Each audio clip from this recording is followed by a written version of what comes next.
What feels like forever ago, I made my very first intricate project using Blender.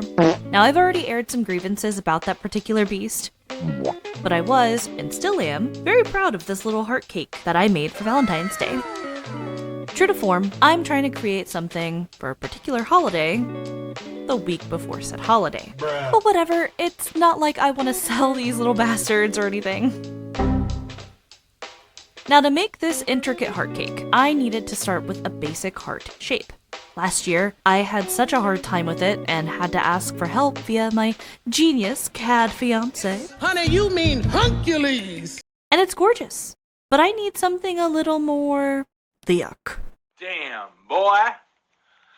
Damn, boy! He's sick! What? What's this? Hey, Haley! It's your property manager. How much for some cute Valentine's Day themed Zen garden ornaments? Maybe an assortment of conversation hearts and some roses? Hi, property manager. It'll cost this much. And I can get that to you in about a week and a half. Awesome! Thank you. No worries. There were worries. Totally no pressure or anything. It's not like she has total dominion over the entire complex, and I'm just some dork who made a good first impression when I lugged a 3D printed pumpkin as part of a giveaway to the front desk for our neighbors to enter into. By the way, stick around to the end of the video to learn about a new giveaway. Nice. See, I'm one of those annoying introverts that can do really well in groups of strangers. I can shoot the shit with just about anyone, and in the moment, I'm totally fine. I mean, having to feel out the vibe of the other person is a bit tricky, but nothing crazy. And 9 times out of 10, I have an enjoyable experience, and I'd like to believe others do too. The problem is before and after the interaction, when I have time to ruminate and second guess everything I said or did. So I had to pivot a bit and put the cake on the back burner because money. Money, money, money, money, money, money. In this video, I'll just focus on the hearts. I'll link the tutorial that helped me make the rose in Nomad, but if you want to see how I did mine, that's too bad because I didn't record it. How about get fine? How about you're a wanker? My first draft on the conversation hearts and the roses started out pretty strong, then really backfired. Paint got everywhere, and it was a serious learning curve on how to use a paint syringe for something as delicate as filling in smallish letters on a smallish cart. But I'm getting ahead of myself. First, we need to make the damn thing. Do it, lady. First, I want to start out with a sphere. Use my move tool and bring the radius up quite a bit. With symmetry on, I want to squish it. Squish it here towards the bottom. Almost like a kernel shape. From there, add a mirror modifier. Be sure to uncheck mirror and check your quad sphere to slightly move it. Next, align your pivot. Use the arrow in your gizmo to then slightly move it out. Adjust to your liking and reshape as needed. Once you're happy with your shape, check your mirror modifier to validate it. Choose Join Children. From here, I don't really trust that it actually joined children. So in order to make a happy household, I'm going to bring my resolution up and I'm going to remesh. If you're on an iPad, be very careful with remeshing. Your iPad will crash. Actually, here's a pro tip, autosave. So every 10 minutes or every 5 minutes, it will save.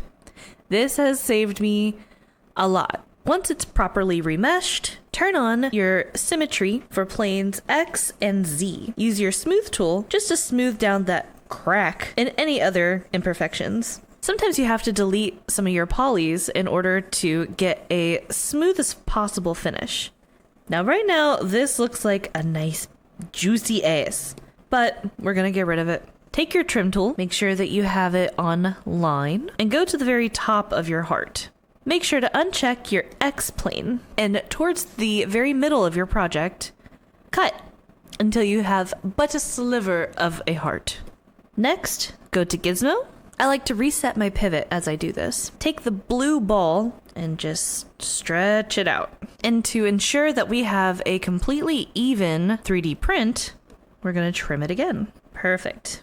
Now, to get it as bubbly but even as possible, remesh, go back in with our smooth tool, and turn on both X and Z planes for symmetry. Next, we'll smooth the sides of the heart, just to give it more of a cutesy, bubbly texture, and to smooth out any of the more jagged edges. Once you have your heart as smooth as you'd like it, you can paint it. You can hit Paint All, or use your paint tool just to kind of do whatever kind of designs you might want. I want to paint all. If you want to take this a step further and actually create a conversation heart, we'll need to create an alpha. You'll need to start with an art program of your choosing. I am using Krita because it's for free. And choose whatever sort of conversation heart text you might want. We don't want this image to have a background. So make sure that whatever kind of paint program that you're using, that you can upload it with a transparent background.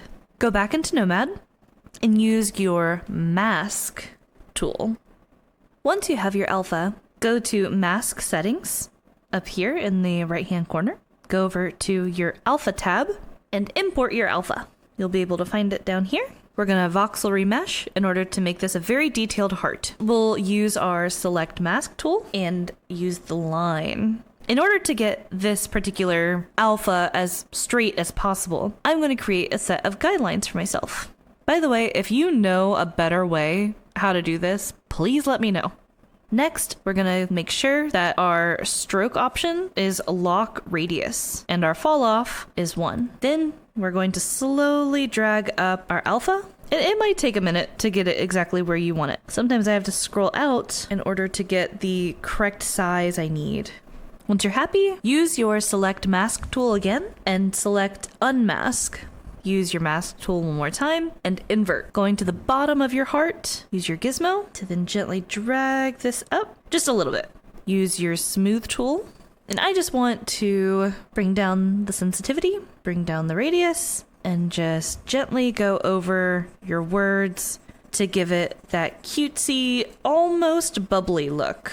And if you want to paint this as well, with your mask still selected and only your alpha showing, go into paint. I'm going to do a deep red like a conversation heart. And I'm going to paint all. And that will only paint what you've selected. And voila, a cutie pie little conversation heart. I knew 3 things. I wanted these things to be cute. I wanted them to be as lore accurate to the real conversation hearts as possible. And I wanted them to be shiny, because I'm selfish and I have a magpie-like fascination with anything that glitters or shines. Yeah! UV resin. This little bastard is kind of a game changer.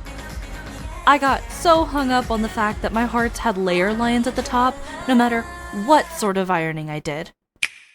Ironing, for those who aren't dorks, means the nozzle of the print head kinda squishes the material onto the top of the print, making it nice and smooth and not as layery.